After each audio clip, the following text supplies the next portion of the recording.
بسم اللہ الرحمن الرحیم۔ السلام علیکم پیارے بچوں، کیسے ہیں آپ؟ یقیناً ٹھیک ہوں گے، تندرست ہوں گے۔ پیارے بچوں، جیسا کہ آپ جانتے ہیں ہم پڑھ رہے ہیں اپنی اردو جماعت پنجم، اور اس میں ہم نے اپنے درسی کتاب کے پہلے سبق جو ایک نظم ہے اس کا آغاز کر رکھا ہے۔ آج ہم اس کو چھٹے حصے میں پڑھیں گے، یعنی ہمارا سبق نمبر 1.6، پہلے سبق کا چھٹا حصہ۔ اور آپ بخوبی واقف ہیں کہ ہمارا پہلا سبق جو ہے وہ ایک نظم ہے اور اس کا عنوان ہے حمد۔ آپ واقف ہو چکے ہوں گے، آپ کو اچھے سے اس بات کی آپ اس کو سمجھ چکے ہوں گے کہ حمد ایک ایسی نظم کو کہتے ہیں جس میں اللہ تعالیٰ کی تعریف بیان کی جائے۔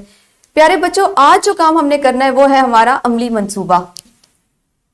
اگر آپ اپنی درسی کتاب کھولیں تو اس میں جہاں پہ آپ کے سبق کا اختتام ہو رہا ہے، آپ کی مشق کا اختتام ہوتا ہے، وہاں پہ ایک عملی منصوبہ دیا گیا ہے۔ عملی منصوبے کا مقصد یہ ہے کہ آپ نے جو چیزیں اس سبق میں سیکھی ان کو آپ اپنی عملی زندگی میں کس طرح سے کر سکتے ہیں، آپ اس کو عملاً کس طرح سے سر انجام دے سکتے ہیں۔ اسی ذیل میں عملی منصوبہ ہے آپ کا کہ اس حمد کے اکثر اشعار قرآن مجید کی کسی نہ کسی آیت کی روشنی میں لکھے گئے ہیں۔ آپ کو اس کا بخوبی اندازہ ہے کہ جب ہم نے اپنے حمد کو پڑھا اور اس کے اشعار کو پڑھا تو یقیناً آپ میں سے وہ بچے جو قرآن پاک کو ترجمہ کے ساتھ پڑھ رہے ہیں یا پڑھ چکے ہیں تو ان کو اندازہ ہوگا کہ جس شعر کو ہم پڑھ رہے ہیں اس سے متعلقہ قرآنی آیت بھی موجود ہے، یا اس قرآن پاک کی کسی آیت میں آپ نے اس طرح کی بات یا اس طرح کی بات کا ذکر پڑھا ہوگا۔ آپ نے اب کیا کرنا ہے کہ آپ کو چونکہ اندازہ ہو چکا ہے کہ قرآن پاک کے کسی نہ کسی آیت کی روشنی میں کچھ اشعار لکھے گئے ہیں، اسی مناسبت سے آپ نے اپنے خاندان کے کسی عالم دین یا قریبی مسجد کے امام کی مدد سے کم از کم 5 آیات تلاش کرنی ہیں اور ان کا حوالہ بھی دینا ہے۔ یعنی آپ نے دوبارہ سے حمد کو پڑھنا ہے، ایک ایک شعر کو پڑھنا ہے اور آپ نے اس کو عملی منصوبے کو سر انجام دینا ہے۔ کس طرح سے ہوگا مزید اس کو آگے چل کے آپ کی رہنمائی کے لیے میں اس کو آپ کو کر کے بھی بتا دوں گی تاکہ آپ کے لیے مزید آسانی رہے۔ ہمارے آج کے سبق کا اسلامی نقطۂ نظر کچھ اس طرح سے ہے۔ اللہ تعالیٰ سورۃ المومنون میں فرماتے ہیں، رب اغفر ورحم وانت خیر الراحمین، میرے رب درگزر فرما اور رحم کر اور تو سب رحیموں سے اچھا رحیم ہے۔ اگر آپ غور کریں تو یہ ایک دعا ہے، دعا کی صورت میں بھی ہے کہ اللہ تعالیٰ رحیم ہے اور وہ سب سے اچھا رحیم ہے، یعنی بہتر رحم کرنے والا، بہترین ہے۔ ہم اس سے جب بھی رحم کی، کرم کی، اس کی عنایت کی دعا مانگتے ہیں تو وہ ہماری دعاؤں کو نہ صرف سنتا ہے بلکہ ان کو پورا بھی کرتا ہے۔ پیارے بچوں، ہم پہلے کریں گے اپنے سبق کی دہرائی، اور آپ بخوبی واقف ہیں، آپ جانتے ہیں کہ دہرائی ہم ان حاصلات تعلم کی کرتے ہیں جو اس سے قبل ہم پڑھ چکے ہوتے ہیں، جن کی ہم مشق کر چکے ہیں، جن کو ہم سیکھ چکے ہیں۔ آپ کے سامنے ایک تصویر ہے، آپ کو یہ تصویر دکھائی دے رہی ہے۔ آپ مجھے بتائیں کہ آپ کو اس تصویر سے کون کون سے جذبات اور کون کون سے ایسے تاثرات ہیں جو ظاہر ہو رہے ہیں۔ یا مختصراً آپ اس کو ایسے کہہ سکتے ہیں کہ یہ تصویر ہمیں کس کس چیز کا پیغام دے رہی ہے، کیا پیغام دے رہی ہے۔ اب یقیناً آپ میں سے ہر بچے کی رائے مختلف ہوگی، الفاظ کا چناؤ مختلف ہوگا، جملے کی نوعیت مختلف ہوگی، تو آپ نے اپنے ذہنی استعداد کے مطابق، اپنی مرضی کے مطابق اپنے جملے کو ترتیب دینا ہے کہ کون سا بچہ کیا کر رہا ہے یا یہ تصویر ہمیں کیا پیغام دیتی ہے۔ تو دہرائی کی ذیل میں اس تصویر پہ بات چیت کرنے کے لیے ویڈیو کو یہیں پہ روکیے اور اپنی معلمہ کو بتائیے۔ جی، تو یقیناً آپ لوگوں نے اس تصویر کے ذریعے دہرائی کر لی ہوگی۔ قبل از پڑھائی یعنی پڑھنے سے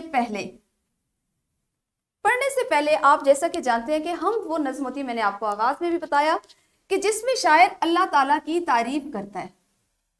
ہم نے اپنے حمد کے آغاز میں اس بات کو کیا تھا کہ اللہ تعالیٰ کی تعریف بیان کرنے کے مختلف طریقے ہیں۔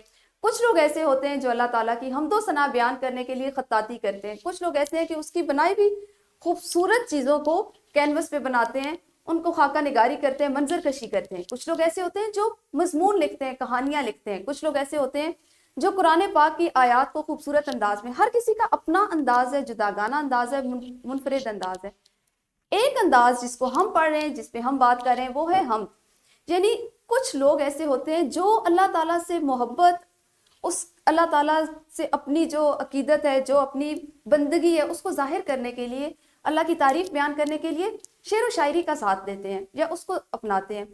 تو جس وقت ہم شعر و شاعری میں حمد کا ذکر کرتے ہیں تو خاص طور پر حمد کا نام لیتے ہیں، ہمارے ذہن میں جو سب سے پہلا خیال آتا ہے وہ نظم کا آتا ہے، یعنی ایسی نظم جس میں اللہ تعالیٰ کی تعریف بیان کی جاتی ہے۔ ہم اپنے پروردگار کی تعریف کرنے کے لیے بھی اس کی اپنی بیان کردہ صفات کے محتاج ہیں۔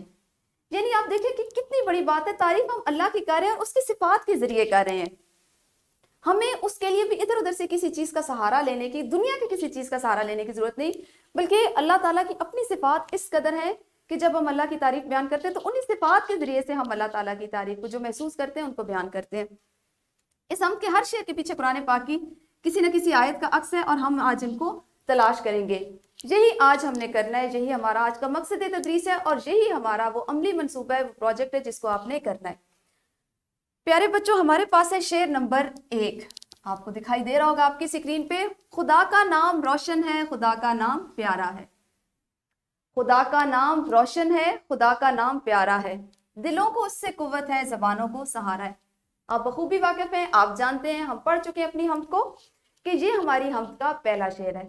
اور ہمارا آج مقصد تدریس یہ ہے کہ ہم نے اس عملی منصوبے کو، اس پروجیکٹ کو کرنا ہے جو اس پورے ہفتے میں آپ نے حمد کو پڑھتے ہوئے آیات کو تلاش کرنا ہے.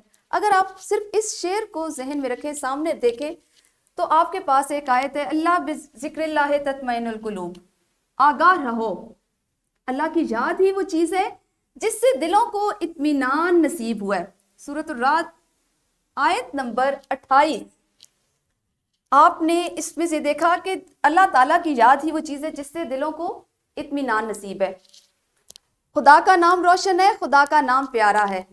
دلوں کو اس سے قوت ہے، زبانوں کو سہارا ہے. تو 100% یہ جو آیت ہے یہ اس شعر میں بیان کی گئی ہے. یہ شعر جو ہے یہ اس آیت کی عکاسی کرتا ہے. اسی طرح سے آپ نے مزید میں آپ کو ایک اور شعر بتا دیتی ہوں.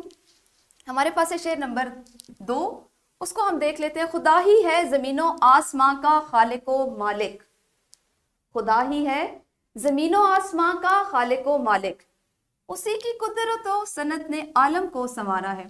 ویسے تو آپ دیکھیں، آپ کو یہ شعر پڑھتے ہی قرآن پاک کی بہت سی آیات آپ کے ذہن میں آئی ہوں گی جو اس شعر کی عکاسی کرتی ہیں. لیکن اگر میں آپ کو بتاؤں تو اس کا، جیسے ہم نے اللہ تعالیٰ زمین و آسمان کا خالق ہے، بدیع السماوات والارض واذا قضا امرا فانما یقول له کن فیکون. اللہ تعالیٰ تو صرف کن کہتا ہے اور چیزیں فیکون ہو جاتی ہیں. وہ آسمانوں اور زمین کا موجد ہے، یعنی بنانے والا ہے، تخلیق کرنے والا ہے، اس کو ایک ظاہری شکل میں لانے والا ہے. اور جس بات کا وہ فیصلہ کرتا ہے اس کے لیے بس یہ حکم دیتا ہے کہ ہو جا، یعنی کن، اور وہ ہو جاتی ہے. فیکون، وہ ہو جاتی ہے.